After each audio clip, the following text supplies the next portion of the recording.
Oke, terima kasih sebelumnya. Assalamualaikum warahmatullahi wabarakatuh. Perkenalkan, kami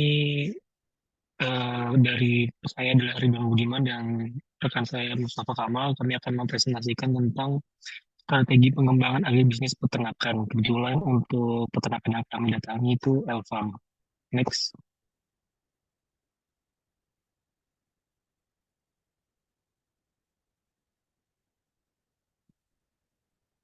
Oke, baik. Masuk ke latar belakang. Jadi, apa sih latar belakang kami ke Elfarm? Pertama, latar belakang itu adalah peternakan adalah sektor bisnis dengan potensi yang besar untuk mendukung perekonomian dan memenuhi kebutuhan protein hewani. Perkembangan dinamika pasar yang terus berubah membuat perubahan dari penyesuaian strategi bisnis peternakan agar tetap kompetitif. Nah, perencanaan yang matang diharapkan dapat membantu perusahaan menentukan arah dan keputusan yang tepat untuk mencapai tujuan bisnisnya. Analisis SWOT adalah metode perencanaan strategis yang bertujuan untuk mengevaluasi faktor yang mempengaruhi pergerakan perusahaan dalam mencapai visinya. Elfarm sendiri merupakan salah satu peternakan domba dan kambing perah yang memiliki pengelolaan yang telah ter yang telah tersistematis dengan baik, mulai dari manajemen pemeliharaan hingga pemasaran produk. Next.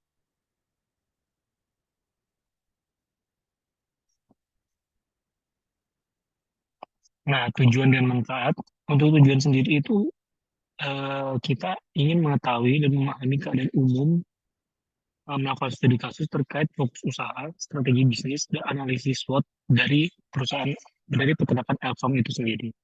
Untuk manfaatnya adalah memberikan informasi terkait kondisi Elfarm dan strategi bisnis serta analisis SWOT dari Elfarm. Next,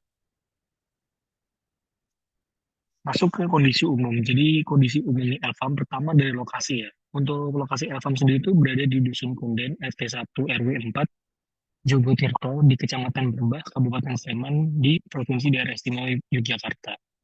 Sejarahnya sendiri, Elfarm itu berdiri pada tahun 2017. Di Elfarm itu pada awal berdirinya diawali dengan 10 domba saja untuk penggemukan.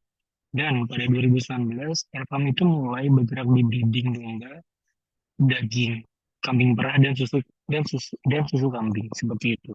Next.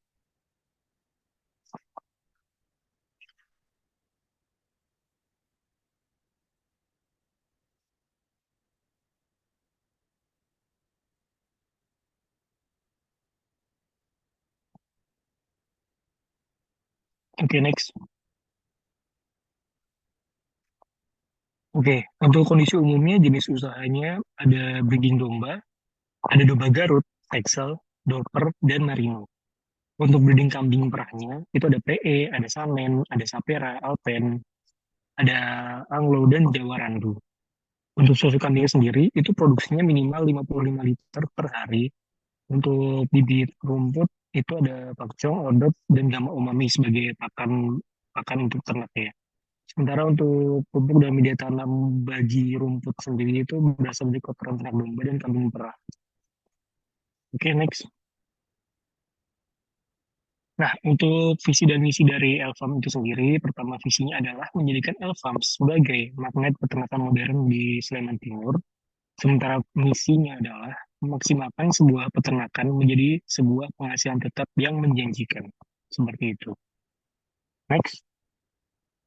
Nah, ini berikut adalah struktur organisasi dari Elfarm itu sendiri yang eh, jabatan tertinggi itu adalah CEO yang diduduki oleh Bapak Sudarmaji. Sementara Bapak Sudarmaji memiliki bawahan CFO yaitu Bapak Didit dan membawahi langsung admin serta manajer kandang. Untuk admin ada Tessa dan manajer kandang ada Sufi. Nah, manajer kandang ini membawahi sekitar 5 divisi. Yang pertama ada divisi domba oleh Bapak Marwoto, divisi kambing perah ada Bapak Tio, divisi sanitasi ada Bapak Dede, divisi pakan ada Bapak Ilham, dan divisi kesuan ada Bapak Fahmi. Next. Nah, masuk ke produk dan harga.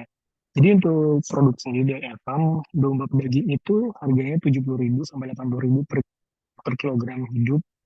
Untuk harga Idul Adha itu naik karena memang permintaannya tinggi jadi 100.000 sampai 125.000 per kilogram hidup. kambing perah bibit betina umur 4 sampai 5 bulan itu di atas 2 juta. Untuk susu kambing segar itu harga 25.000 per liter.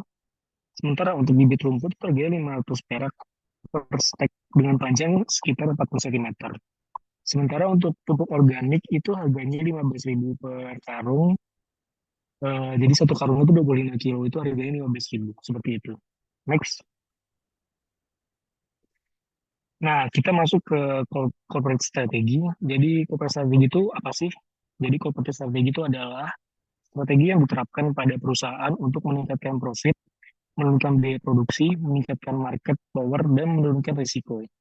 Ada beberapa corporate strategi yaitu strategi alliance, merger, akuisisi, vertical integration, dan diversifikasi.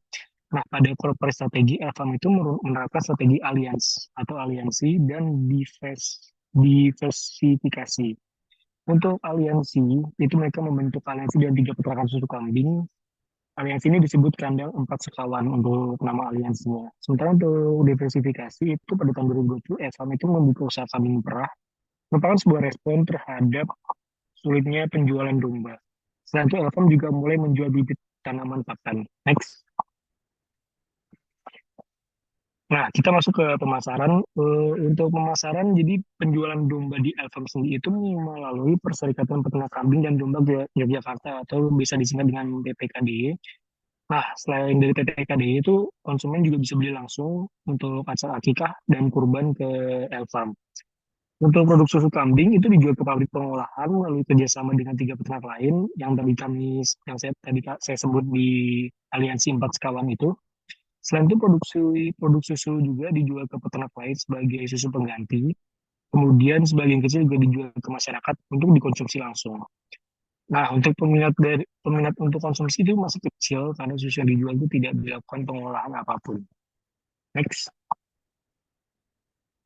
Nah, untuk promosi sendiri yang dilakukan Evam itu eh, awalnya merupakan komunikasi yang dilakukan pebisnis atau konsumen yang memuat pemberitaan membujuk dan mempengaruhi. Jadi ini awalnya pengertiannya dulu teman-teman. Jadi promosi merupakan suatu kegiatan bidang marketing yang merupakan komunikasi yang dilaksanakan oleh pebisnis kepada pembeli atau konsumen yang nantinya mempengaruhi segala sesuatu mengenai barang dan jasa yang dihasilkan untuk konsumen itu sendiri.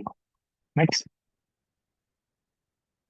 Nah, kalau untuk promosi sendiri itu ada word of mouth, media sosial, kerjasama antar peternak, dan agrowisata. Untuk word of mouth itu, Elvan tuh menggunakan metode ini pas mereka itu awal berdiri. Jadi perusahaannya mengawal dengan menawarkan ke warga sekitar tentang produknya yang berubah dari domba potong yang awalnya pengumuman juga sekarang bisa kurban dan juga akikah. Selain itu, Elvan juga menggunakan media sosial, itu menjadi promosi yang efektif untuk saat ini ya. Itu juga menguntungkan, jadi dengan bantuan media sosial, masyarakat yang jauh itu juga tahu keberadaan Elvan. Nah, kerjasama antar peternak itu lebih untuk mengembangkan usahanya dengan metode ini. Peternak yang bekerja sama akan saling menguntungkan dan akan saling menawarkan ke tempat yang lainnya lagi. Terakhir ada agrowisata. Elvam menggunakan metode ini secara tidak langsung untuk menambah pengetahuan masyarakat yang datang ke Elvam itu sendiri. Jadi untuk mengetahui Elvam itu apa, dengan metode ini pastinya masyarakat lebih puas, lebih tahu dan bisa membagikan ke masyarakat yang lain yang tidak langsung belum pernah ke sana dan ini juga langsung akan tersebar secara pesat. Next. Nah, untuk kompetitor akan dijelaskan oleh rekan saya, Mas Kamal. Waktu dan tempat dipersilakan. Baik, terima kasih Mas Ridwan. Selanjutnya yang ini kompetitor. Untuk kompetitor sendiri merupakan suatu hal yang harus dilakukan oleh perusahaan untuk mendefinisikan perusahaan pesaing yang menawarkan produk serupa dan melayani pelanggan yang sama dengan harga yang tidak jauh berbeda. Itu menurut Labib dan Wibawa tahun 2019. Untuk harga pasar sendiri, ancaman kompetitor pada perusahaan peternakan Elpam adalah persaingan harga pasar. Harga pasar yang dipatok oleh perusahaan tersebut terbilang tinggi dibandingkan dengan harga pasaran. Namun Elpam tidak khawatir dengan harga pasar yang lebih tinggi karena Elpam eh, har- mengklaim bahwa hasil produk yang dimiliki memiliki kualitas tinggi. Yang selanjutnya ada banyaknya peternakan baru, di mana kompetitor lainnya seperti mulai banyaknya peternakan yang hanya fokus di fattening dikarenakan waktu yang lebih pendek. Selanjutnya analisis SWOT-nya, di mana analisis SWOT sendiri merupakan suatu strategi yang sangat praktis dalam memperbaiki kinerja agar ada kesesuaian dan target yang diharapkan. Analisis SWOT sendiri merupakan metode yang memuat perancangan strategis untuk mengukur kekuatan atau strength, kelemahan atau weakness, peluang opportunities dan ancaman atau threat yang dapat diaplikasikan dalam suatu proyek.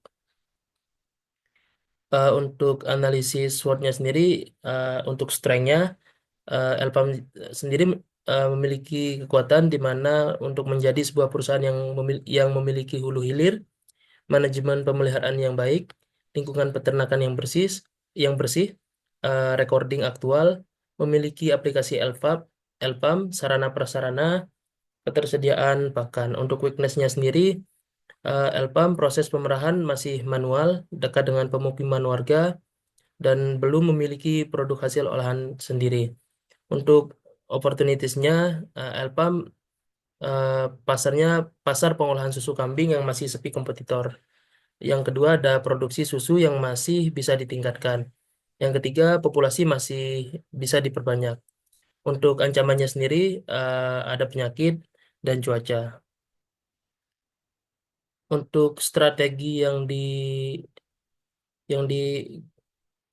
disarankan untuk pengembangan Elfam, yang pertama berdasarkan analisis SWOT atau SWOT, kelompok kami menyarankan Elfam untuk menerapkan strategi diversifikasi.